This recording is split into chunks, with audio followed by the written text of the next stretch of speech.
Cześć! Dzisiaj sprawdzimy, czy Twój miernik mierzy napięcie skuteczne, czyli True RMS. Jak myślisz, który z tych mierników w rzeczywistości wskazuje napięcie skuteczne, czyli prawdziwe True RMS? Najpierw spróbujmy zrobić obliczenia. W arkuszu kalkulacyjnym, który znajduje się pod filmem, wystarczy uzupełnić dwa pola VAC i VDC.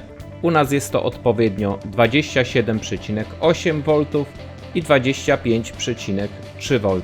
Możemy jeszcze w zakładce wykresy obejrzeć, jak wyglądają te przebiegi. Jeżeli formularz przewiniemy na dół, zobaczymy, ile wynosi w rzeczywistości wartość True RMS, czyli wartość skuteczna dla takiego przebiegu. W naszym przypadku to około 38 V. Możemy również skorzystać z symulacji, gdzie jasno widać, że wartość VRMS to 36,7 V.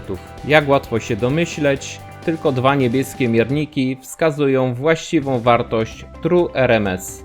Zwróć uwagę również na to, że w tych pomiarach używam dwóch innych mierników, które również w opisie twierdzą, że mają True RMS. Film ten zakończę nietypowo, czyli lokowaniem produktów, które używam już ponad 5 lat. Cześć! Jeśli chciałbyś kupić jeden z mierników, w którym dokonuję pomiary, zapraszam do kiosku inżyniera.